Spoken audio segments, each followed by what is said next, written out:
오늘은 드디어 고린도 전서에 대해서 배우겠습니다.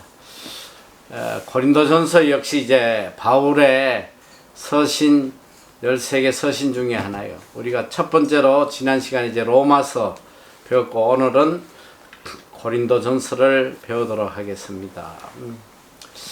이 고린도 전서 후서가 있는데, 어쨌든 이 고린도는 지명 이름이에요. 그래서 고린도 교회에 보내는 편지다 해서 고린도 전서 후서 이렇게 나누고 있습니다. 이 고린도 교회는 바울에게 있어서는 가장 아픈 그런 교회예요. 가장 바울이 고통당하고 마음 아파했던 교회가 고린도 교회입니다. 고린도 교회는 뭐 우리가 이 신약 이제까지 배워서 알겠지만은 바울이 2차 선교 여행을 원래는 목적을 에베소로 했으나 성령께서 강권적으로 이 유럽으로 가게 하셨어요. 그래서 마게도냐를 거쳐 가지고 그 데살로니카 뭐 걸로 쭉 거쳐서 내려간 곳이 고린도입니다. 그래서 이 고린도 교회는 AD 49년경에 바울에 의해서 2차 선교 여행 때 세워진 교회예요. 그래서 우리가 이 고린도 교회에 대해서 좀 이해하려면 거기에 이제 문화나 또 그 시대적 상황을 잘 좀 이해를 해야 돼요. 그러니까 이 고린도 교회는 바로 지금으로 말하면 그게 이제 그리스 반도거든.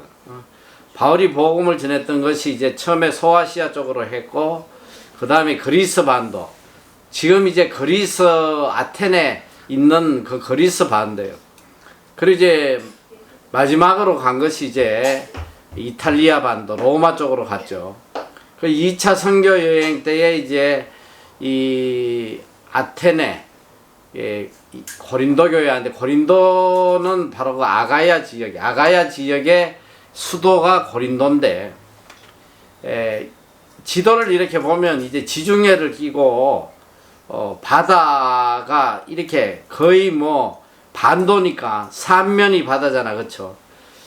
그래서 고린도 쪽은 항구 도시이기 때문에 많은 이 무역이, 동서양 간에 많은 무역이 행해진 거예요.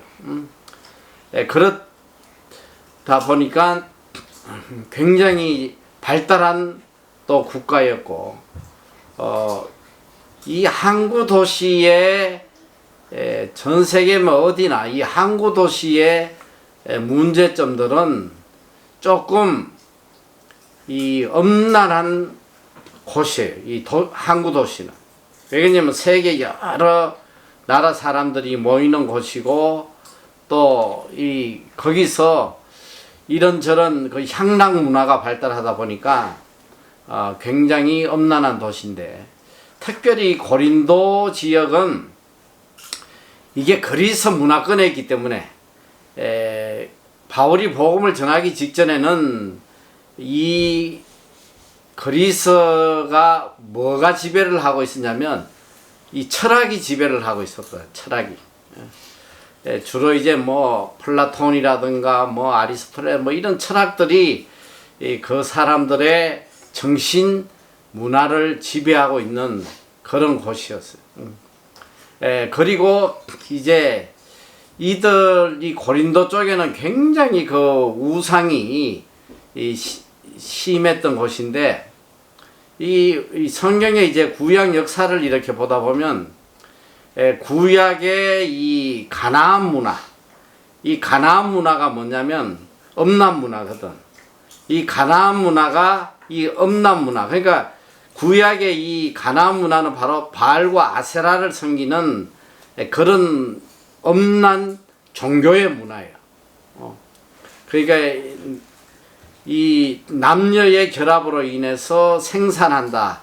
이렇게 해서 그 당시에도 구약에도 이미 성창이라는 게 있어. 성창. 이게 뭐냐면 발과 아세라 제사장들은 이 사제들이 이 자기네 성전에서 이 남녀 간에 이렇게 성행위를 하는 이게 그 당시에 제사법이었단 말이에요. 그래서 그게 굉장히 엄난한 문화예요. 그 가나안 문화가 흘러서 내려온 것이 바로 이 고린도 지역이야. 그래서 이 고린도의 이 문화는 굉장히 엄난한 그런 문화였어요. 그래서 고린도에는 뭐가 있었냐면 이 아프로디테 그 신전이 있어가지고 그 고린도 안에만 신전이 12개가 있었어. 이 아프로디테 신전을 중심으로 해가지고 제일 큰 신전이 우리가 그 바울 그 서신에 보면 나오는데 아데미 신전이라고 아데미. 그러니까 이 고린도 안에 있는 이 신전 안에 그 소위 말하면 신전의 여제사장인데 창녀와 같은 거예요. 이런 창녀들이 무려 1000명이나 있었다는 고린도 라는 지역의 신전에 그런 창녀들이, 그러니까 그게 지금 신전의 창녀들이 오늘날 보면 이 올림픽 할 때 이렇게 성화 들고 여자들이 사제들이 나오잖아요. 그게 다 거기서 유래된 그런 것인데, 그러니까 이 상업 도시다 보니까 굉장히 엄난 문화가 지배하고 있었고, 그 다음에 그리스의 이 철학이 그들 정신세계를 지배하고 있었단 말이에요. 그러니까 바울이 이제 그 고린도 교회를 개척을 하고 교회를 세워놓고 이제 오는데, 그런데 이제 그 바울이 그 고린도에 갔을 때에 어떤 일이 있었냐면, 이 로마 황제가 로마에 살고 있는 이 유대인들을 다 추방을 해버려요. 쫓아내버려. 그 쫓아내서 어디로 왔냐면 그 사람들이 바로 이 고린도 지역으로 온 거예요. 그때 쫓겨온 사람 중에 이 바울의 수제자가 된 사람이 누구냐면 바로 브리스길라와 아굴라예요. 그래서 브리스길라와 아굴라가 거기서 같이 천막, 서로 이렇게 업이 같아서 천막을 하면서 복음을 전하고 복음을 듣고 해서 브리스길라와 아굴라가 이제 수제자가 됐죠. 그래서 이 고린도 교회를 이제 맡겨두고 바울은 이제 예루살렘으로 왔다가 다시 3차 선교 여행 때에 에베소를 가요. 그래서 에베소에 가서 무려 몇 년을, 이제 3년을 있는데, 근데 사실은 이 고린도 교회에서도 하나님께서 특별히 바울에게 오랫동안, 워낙 엄난한 도시이고 복음이 자리 잡기가 어려워서 그랬는지 하나님께서 무려 1년 6개월을 고린도 교회에 있도록 하셨어. 그래서 그 교회를 세워놓고 이제 3차 선교 여행 때에 이 에베소에서 선교 사역을 하고 있을 때에 이 고린도 교회에서 큰 문제가 많이 생긴 거예요. 첫째는 이 성경에 보면 이 글로이의 집안의 사람들이 이 에베소를 방문했다. 이 교회의 문제들을 가지고 와서 바울에게 이제 그 답을 구하는 그런 문제가 있어요. 자, 처음에는 이제 교회 안에 있는 너무나도 그 다양한 오만 그 종교들이 막 자기들이 믿는 종교들 하고 이런 것들이 짬뽕이 돼가지고 그 고린도 교회의 구성원은 이방인들이에요. 이방인들 중심으로, 물론 뭐 유대인도 약간은 있었는데 주류가 이제 이방인들이 모여 있는데, 그러니까 이 이방인들이 평생 자기가 섬기던 그런 종교와 관습과 이런 것들이 바울이 전해놓은 이 복음과 이제 충돌이 되면서 자꾸 교회에 이제 분란이 일어나기 시작한 거예요. 그러니까 고린도 교회의 제일 큰 문제가 이제 분파가 생기는데, 교회 안에 이제 파가 갈리기 시작하는 거예요. 첫째는 뭐 바울파 해가지고 바울을 추종하는 사람. 그 다음에 나중에 이제 그 바울이 브리스길라와 아굴라가 그 고린도를 떠나면서 누굴 보내냐, 아볼라라는 사람을 거기에 목회자로 보내요. 그러다 보니까 이제 그 교회는 바울파, 아볼로파, 또 게바파, 이 게바가 누구냐, 베드로거든. 아마 베드로도 거기 좀 들렀지 않나, 이제 그렇게 보는데, 이 베드로파가 또 있고, 그 다음에 순수 그리스도파, 뭐 이렇게 해가지고 파가 갈려가지고 이 자기들끼리 굉장히 분란이 많았어요. 그리고 고린도 전서에는 이제 그게 나타나진 않지만, 이 고린도 교회가 얼마나 바울을 고통스럽게 했냐면, 이 파가 갈리서 서로 싸우다가 나중에는 이 거짓 사도가 들어와. 거짓 사도가 와서 이 교회를 장악하면서 바울을 이단으로 만들어, 바울을 거짓 사도 이단으로 만들어 버린 거예요. 그래가지고 완전히 바울의 가르침이 잘못된 것으로 이렇게 교회를 뒤집어놔요. 그래서 이것 때문에 바울이 굉장히 고통을 많이 당한, 죽을 만큼 고통스러웠던 그런 순간을 겪었어요. 이 고린도 교회 때문에. 그래서 이 고린도 교회는 참 말이 많고 문제가 많은 교회야. 우리가 이제 초대교회 하면 참 이미지가 좋잖아. 초대교회는 다 생명 내놓고 순교하고 이러는데, 이 유독 고린도 교회는 이 잡음이 끊이지 않는 아주 교회 안이 엄난 방탕한 이 그런 교회입니다. 그래서 이 고린도 전서를 쓰게 된 이유는, 이제 고린도 교회에 일어나는 그 문제점들을 가지고 이 고린도에서 파견된 몇몇 사람들이 와서 그 교회의 문제를 이야기할 때에 그걸 이제 답을 해주는 거야. 하나하나 그 질문에 대한 답을 해서 알려주는 게 바로 고린도 전서예요. 그 어떤 문제가 있는지는 이제 오늘 우리가 공부를 할 텐데, 고린도 전서는 일단 이 교회의 내분 또 교회의 문제들을 해결하기 위해서 기록한 책이다, 이렇게 알고 있으면 돼요. 그래서 이 교회에 일어나는 문제들을 다룬 책이기 때문에 교리에 대한 내용은 없고 주로 교회 윤리에 대한 내용들로 기록이 되어 있다.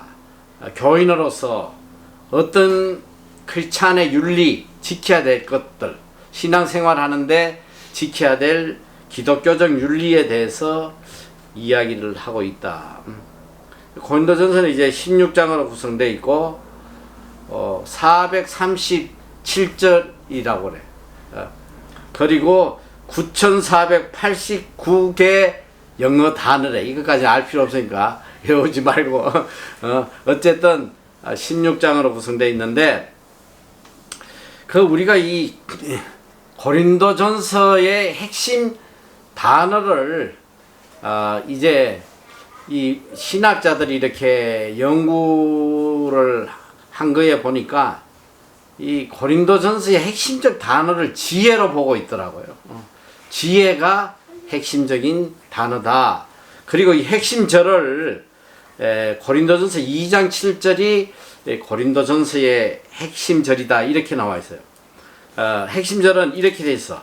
2장 7절에 다만 우리는 신비 속에 있는 하나님의 지혜, 곧 감추어진 지혜를 말하노니 이 지혜에는 하나님께서 우리의 영광을 위하여 세상이 생기기 전에 미리 정하신 것이다. 이 하나님의 지혜, 세상이 생기기 전에 하나님의 지혜가 이미 역사하고 있었다. 이렇게.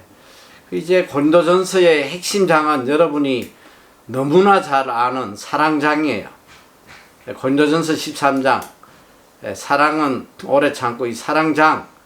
그 다음에 또 한 장은 15장인데 바로 부활에 대한 것입니다.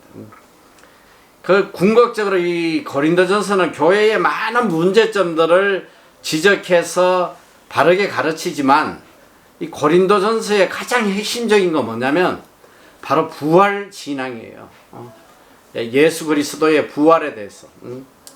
그리고 이 예수 그리스도를 한 단어로 어떻게 고린도전서는 어떻게 표현하냐면 바로 부활의 첫 열매. 부활의 첫 열매가 바로 예수 그리스도다. 이렇게 기록을 하고 있습니다. 그래서 가장 중요한 것이 사랑과 부활이다. 그래요. 그래서 이 고린도 교회의 많은 문제점들을 해결하기 위해서 썼는데, 이 고린도 교회의 또한 특징이 굉장히 많은 문제점을 갖고 있으면서도 또 성령의 역사가 굉장히 활발했던 교회예요. 그래서 고린도 교회에는 이 굉장히 많은 은사가 있었어. 은사.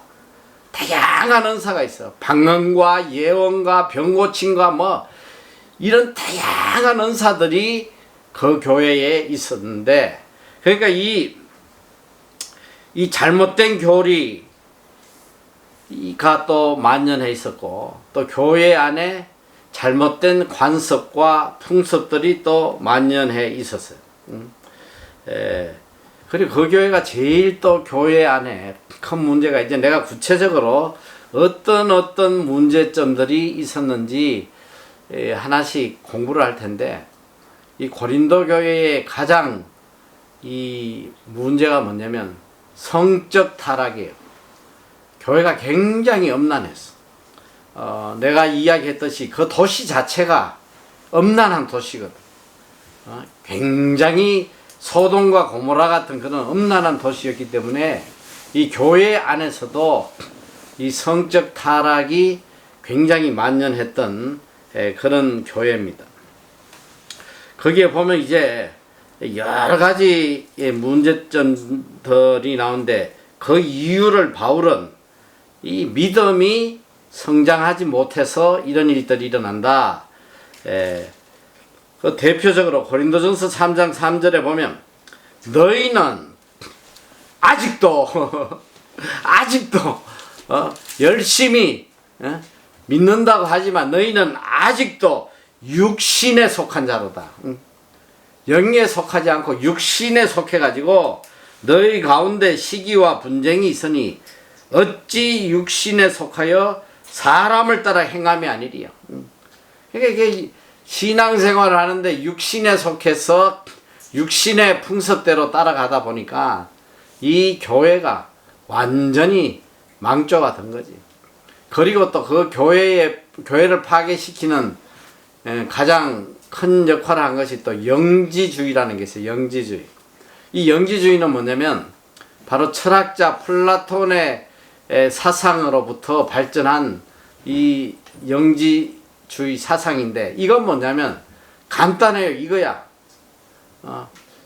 이 우리 인간은 이제 영적인 존재이기 때문에, 영적인 존재이기 때문에 이 영적으로 변화된 사람에게 있어서 육신은 아무 가치가 없다는 거야. 육신은 아무것도 아니다.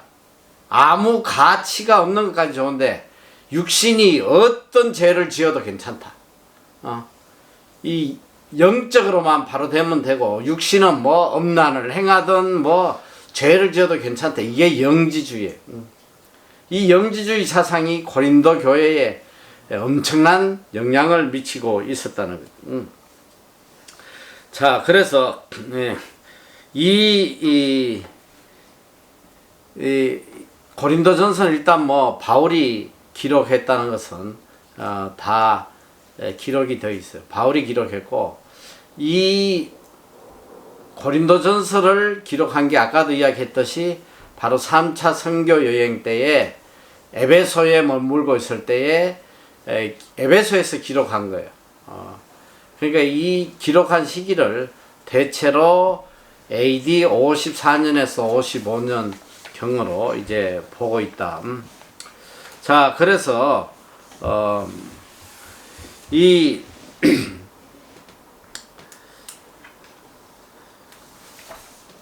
이 기록 목적은 아까도 이야기했듯이 교회 안에 이 부도덕하고 또 이 성령의 은사를 부적절하게 잘못 사용하고 있고, 또 핵심 기독교 교리에 대해서 이 철학적 사상하고 짬뽕이 돼가지고 잘못된 신앙관을 갖고 있어요. 그래서 이 고린도전서는 어떻게든 고린도 교인이 예수 그리스도 십자가 중심의 신앙으로 돌아오게 하려고 바울이 기록한 것입니다. 특별히 이 교회의 고린도전서에서 이제 이야기하는 것은 첫째로 이 부도덕한 행위들, 교회 안에 이 성적인 문란함, 이제 고린도전서에서 첫 번째 강하게 책망하는 게 뭐냐면, 이 계모, 어붓 어머니와 이 자녀가 그런 부도덕한 행동을 한 것을 책망하는, 그리고 쫓아내라는, 그리고 또 교회 안에 이 엄액을 하는 인간들이 많이 있었다. 이거를 강하게 책망하고 쫓아내도록, 교회 안에 쫓아내도록 그렇게 하고 있습니다. 그리고 이제 아까도 이야기했던 성령의 은사에 대해서 오히려 이 성령의 은사가 잘못 활용돼서 교회의 질서가 무너지고 파괴가 되는, 서로 정죄하는, 자, 쉽게 이야기하면 누구는 방언하고 누구는 방언 못하면 방언 못하는 자를 정죄하고, 또 각자의 그 은사를 가지고 상대를 비방하고 하는 그런 잘못된 그 신앙관을 갖고 있었다. 그리고 또 이 그리스 철학의 영향을 받아 가지고 예수님의 부활 자체를 부인하는 거예요. 예수님의 부활 자체를 부인해 버리니까 이게 얼마나 교회가 형편없이 무너져 가겠어요. 그리고 이제 결혼에 대해서도, 결혼을 해야 되냐 말아야 되냐, 결혼을 하는 게 성경적이냐 아니냐, 독신을 하는 게 성경적이냐 아니냐, 그리고 또 이방인과 결혼할 수 있느냐 없느냐, 또 이 믿지 않는 자와 결혼했는데 이혼해도 되느냐 안 되느냐, 뭐 이혼에 대한 거, 또 그 다음에 보면 이제 우상의 재물을 먹어도 되냐 안 되냐, 뭐 이런 논쟁의 그 초점이 되는 그런 여러 가지 그 문제들을 바울이 이제 성경적으로 하나님의 말씀에 맞춰 가지고 하나하나 가르쳐 주는 거예요. 이게 잘못되었다, 이렇게 가르쳐 주고 있는 거예요. 그래서 이 1장에서 4장까지는 보면 교회의 분쟁, 이 분파가 된 거에 대해서 책망하고 있고, 5장에서 10장까지는 도덕적, 또 윤리적, 영적으로 타락한 것을 책망하고 있습니다. 그리고 11장에서 15장은 교회의 질서, 또 부활에 대한 교리를 가르치고 있고, 마지막 16장은 인사로 끝을 맺고 있어요. 자, 그래서 1장에서 4장까지는 이제 교회가 나눠진, 아까도 이야기했듯이 바울과 아볼로, 게바, 그리스도, 파 뭐 이런 식으로 나눠서 서로 분쟁을 하기 때문에 1장 13절에 보면 그리스도께서 어찌 나뉘었느냐, 바울이 너희를 위하여 십자가에 못 박혔으며 바울의 이름으로 너희가 침례를 받았느냐. 그게 아니라는 거죠. 사람들은 아무것도 아니고 오직 예수 그리스도밖에 없다. 그리고 우리가 할 수 있는 거는 그냥 씨를 뿌리고 물을 주는 것이지, 자라게 하시는 분은 하나님이시라는 거, 그걸 이제 가르치고 있습니다.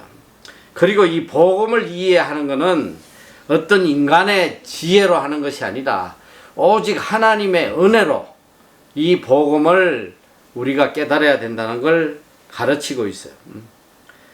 그래서 1장 18절에 보면 십자가의 도가 멸망하는 자들에게는 미련한 것이요 구원을 받은 우리에게는 하나님의 능력이다. 그래서 이 십자가의 도를 굉장히 강조하고 있죠. 왜 그러냐면 십자가의 도는 사라지고 이 철학이 교회를 움직이고 있으니까 뭐 바울 입장에서는 굉장히 이게 큰 문제가 아닐 수가 없단 말이지. 그리고 또 이 고린도 교회 안에는 이 인간적 자랑이 또 판을 치고 있어서 서로 자기의 잘난 걸 자랑하고 이러고 있었단 말이야. 그래서 우리가 자랑할 것은 어려움과 거룩함과 구원함이 대신 예수님 한 분밖에 자랑하면 안 된다. 1장 31절에 보면 기록된 바 자랑하는 자는 주 안에서 자랑하라 함과 같게 하려 함이라. 인간의 자랑, 이 육신의 자랑을 일절하지 못하게 책망하고 있습니다. 그리고 아까도 이야기했듯이 이 고린도 교회는 이 성령의 역사가 많이 일어난 교회이기도 해요. 그래서 보면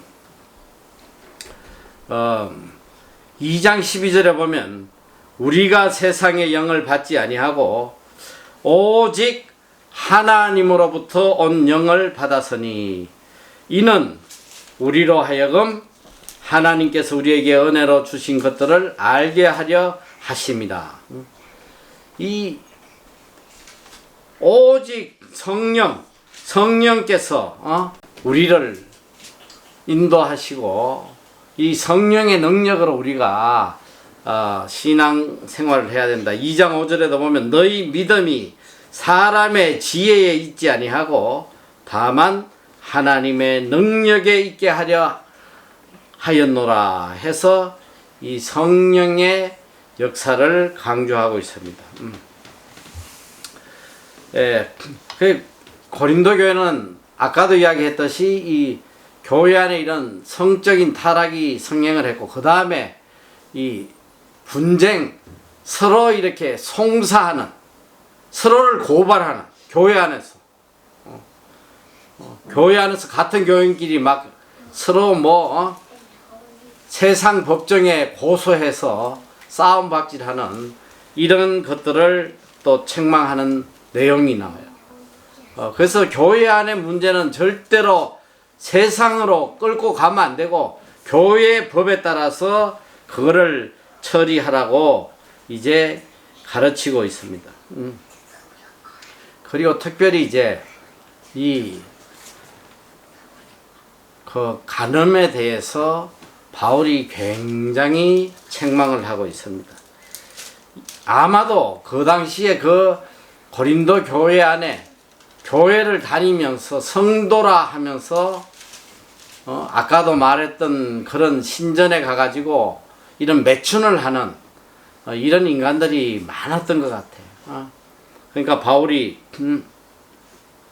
우리의 몸은 그리스도와 하나된 몸이다. 연합한 몸이다.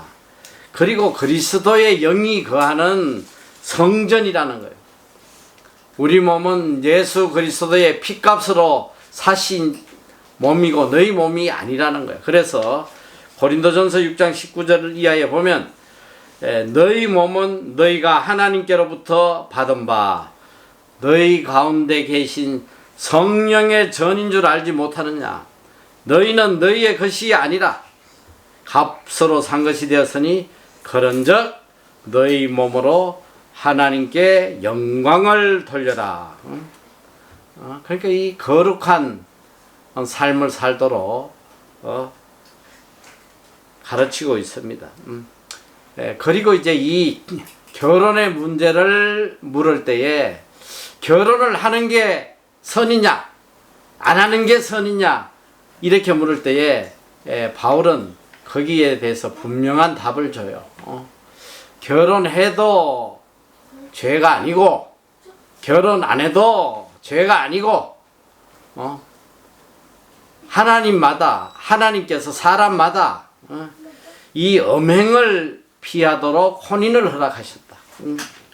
이게 결혼을 안 하고 가서 간음을 하고 말이지 계속 음란을 행하니까 그런 죄를 짓지 않기 위해서는 반드시 결혼을 해라. 그러나 정말 예수 그리스도와 연합하여 주를 위해 살고자 하면 독신으로 결혼 안 해도 아름다운 것이다. 이제 그 개인적인 신앙에 따라서 결정을 하도록 그렇게 이야기를 하고 있습니다. 그래도 또 그 당시에 가장 문제가 됐던 게 뭐냐면 이 우상의 제물이야. 우상의 제물. 왜 그러냐면 이 시장에 가면 고기들을 파는데 이 고기들을 가져오기 전에 자기가 믿는 우상에게 제물로 드렸던 것들을 가져와서 판단 말이지. 이걸 다 아는 거예요, 사람들이. 저거는 우상의 제물로 드려졌던 건데 저걸 우리가 먹어도 되냐 할 때 근데 이제 그 구약에는 보면 우상의 제물을 절대로 먹으면 안 되게 돼 있어. 그 대표적인 게 보면 그 다니엘과 세 친구가 우상의 제물을 왕이 주는 우상의 제물을 안 먹기 위해서 생명을 내놓는 그런 모습들이 나오잖아요. 그리고 성경에는 우상의 제물 먹지 말라고 분명히 이야기를 했고, 근데 신약에 오면서 예수님께서 율법을 완성하신 이후에 우상의 제물에 대한 해석은 바울의 해석은 이런 거야. 우상은 아무것도 아니다. 하나님만 신이고 우상은 아무것도 아니다. 우상의 자체를 존재를 인정하지 않아요. 그리고 우상의 제물이고 그것 다 아니다. 이건 다 하나님이 우리에게 주신 것이다. 그냥 감사하고 기쁨으로 먹으면 된다. 그러나 한 가지 조건이 있다는 거야. 그 조건이 뭐냐면 만약에 내가 그 고기를 먹는 데에 믿음이 연약한 자가 그걸 보면서 우상의 제물을 먹네 이러고 시험에 빠져서 이 믿음에 실족하게 되면 그 형제를 위해서 우상의 제물을 먹지 말라고 그랬어. 그건 먹으면 안 된다. 하나님 앞에 우상은 아무것도 아니지만 모든 게 하나님의 것이지만 그걸로 인해서 형제가 실족하면 절대 먹으면 안 된다. 그리고 이제 바울 자신도 그 이야기를 했어. 만약에 내가 고기를 먹어서 형제가 실종한다면 내가 평생 고기를 먹지 않겠다. 이 바울의 신앙과는 그거예요. 우상의 제물에 대해서. 그래서 이제 우상의 제물과 또 이제 바울이 모든 그 문제점을 풀 때에 바울의 그 핵심적인 관점은 뭐냐면 형제에 대한 사랑이에요. 모든 걸 사랑으로 하라. 형제가 실족되지 않는 형제를 사랑하는 마음으로 하라는 거야. 그리고 송사를 하지 말라. 이것도 형제를 사랑하는 마음으로 송사를 하면 안 되고 또 이 간음도 그렇고 이 모든 문제. 그래서 이 바울은 모든 문제를 오직 사랑으로 이 모든 문제를 풀어가는 거예요. 그래서 고린도전서 13장이 바로 사랑장이잖아. 그래서 바울이 말하는 이 사랑은 바로 하나님의 사랑이, 아가페 사랑. 응? 목숨을 내어줘도 사랑이 없으면 그 아무것도 아니라고 했더니 그게 뭐냐? 목숨을 내어줘도 사랑 안 한다는 거는 그건 뭐냐면 바로 인간적인 사랑은 있을지 몰라도 그 안에 그리스도 사랑, 하나님의 사랑이 그 안에 없다는 걸 이야기해요. 그래서 모든 관점을 하나님의 사랑, 이 아가페 사랑, 예수 그리스도의 사랑으로 율법을 다 해석해 나가는 사랑으로 덕을 이루는 그것을 우리에게 가르치고 있습니다. 그리고 이제 우상 숭배에 대해서 강하게 책망하고 있습니다. 그래서 10장 31절에 보면 그런즉 너희가 먹든지 마시든지 무엇을 하든지 다 하나님의 영광을 위해서 해야 된다. 무엇을 하든지 어떤 것도 다 하나님의 영광을 위해서 해야 된다. 그리고 우상을 섬기면 반드시 멸망한다는 것을 구약의 사건들을 통해서 또 들려주고 있습니다. 그리고 10장 33절에 보면 나와 같이 모든 일에 모든 사람을 기쁘게 하여 자신의 유익을 구하지 아니하고 많은 사람의 유익을 구하여 그들로 구원받게 하라. 상대의 유익을 위해서 구원받도록, 그러니까 모든 초점이 상대가 구원받도록 상대의 유익을 위해서 살아가라, 이렇게 이야기를 합니다. 또 고린도전서에 특이한 것이 하나가 이 머리에 대한 여자가 머리에 뭘 써야 되냐 안 써야 되냐, 이 남자가 머리를 이 깎으면 되냐 안 되냐, 뭐 이런 머리에 대한 이 분쟁이 또 있어요. 그래서 보면 여인의 머리를 이렇게 가리고 다녀야 되는데 요새는 이런 이야기 하면 이거 뭐 이단 되는 거지. 여자가 교회에 뒤집어 씌고 머리 가리고 와야지 어디 감히 머리를 다 풀헤치고 와. 이러면 안 되지. 큰일 나지. 그런데 왜 그러냐면 이제 그 당시에 바울 시대에는 전혀 다른 상황이에요. 이게 여인이 머리를 이렇게 뒤집어 서고 가리는 것은 이게 율법에 순종하는, 율법을 지키는 거예요. 첫째는 남자에게 순종한다는 의미였고, 또 남자의 보호 아래 살아간다는 그런 표시였어요. 그 왜 그렇게 했냐면 그 당시에 이 창녀들, 이 남자를 유혹하고 몸을 팔고 이런 여자들은 이 머리에 그걸 뒤집어 서지 않았단 말이에요.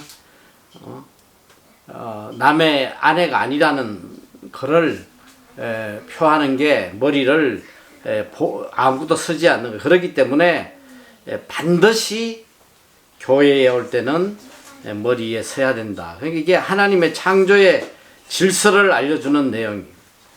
그리고 바로 그 당시에 교회의 덕을 세우는 교회의 전통이었다, 이걸 알려주고 있어요.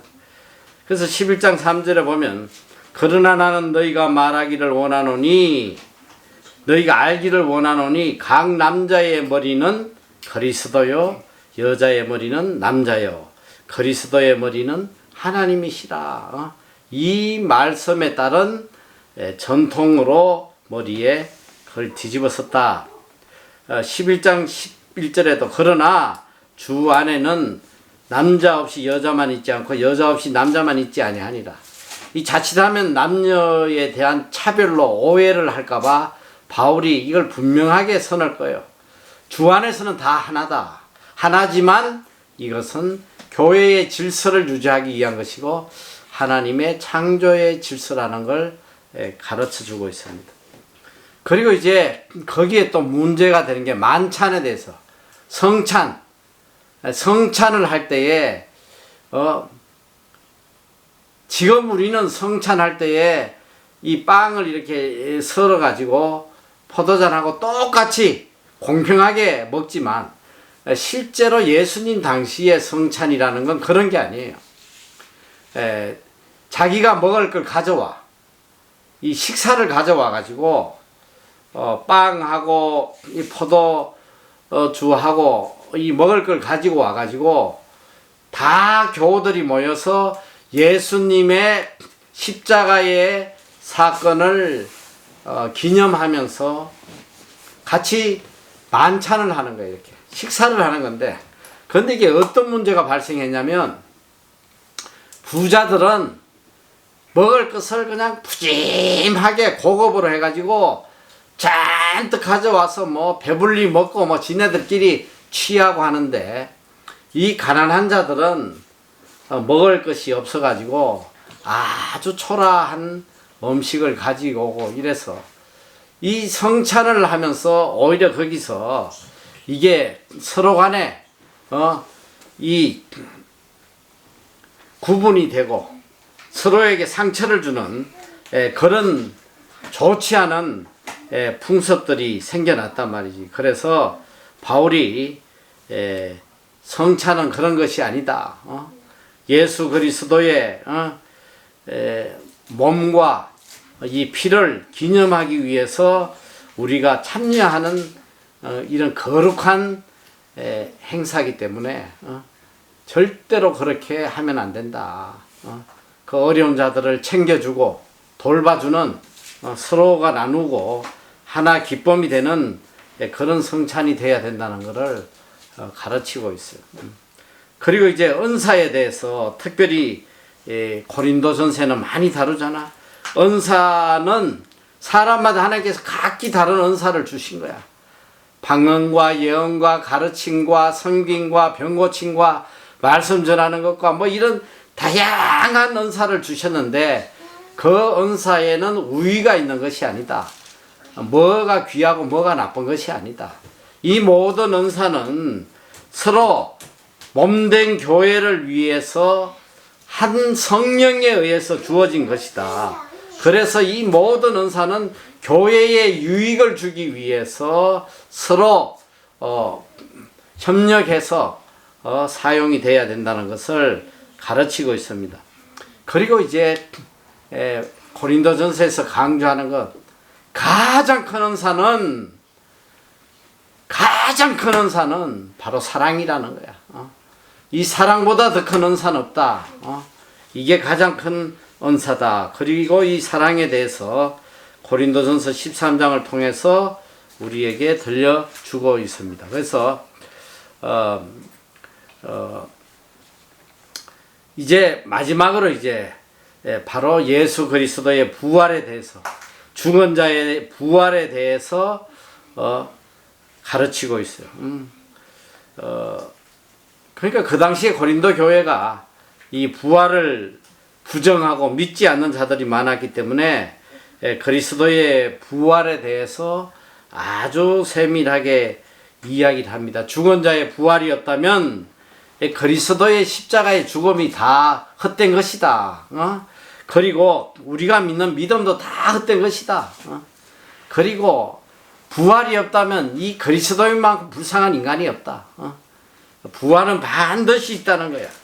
그래서 바로 썩을 몸이 썩지 않는 것으로 영원한 몸으로 부활하는 것, 또 욕된 것이 영광스러운 것으로, 약한 것이 강한 것으로 육의 몸에서 신령한 몸으로 우리가 부활을 하게 된다.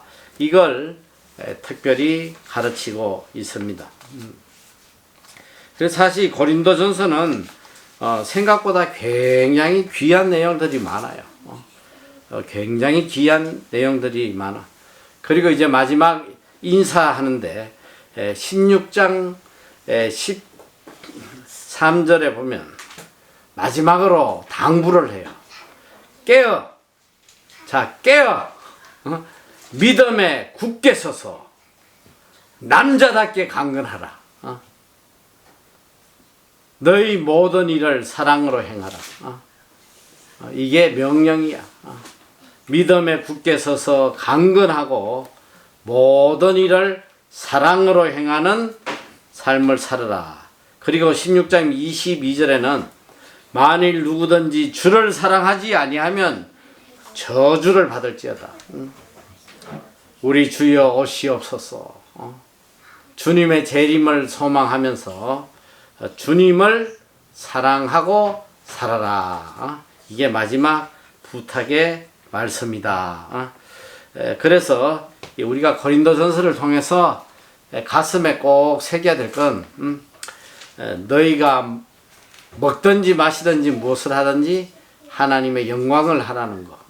그리고 모든 일은 사랑으로 하라는 거. 사랑으로 하고 또 부활 소망을 가지고 예수 그리스도의 재림을 기다리며 살아라. 이것이 오늘 우리에게 들려주시는 고린도전서의 메시지입니다. 이걸 가슴에 품고 고린도전서를 잘 읽어보길 바라요. 자, 기도하고 또 영상을 보도록 하겠습니다. 자, 기도하겠습니다. 사랑의 하나님 감사합니다.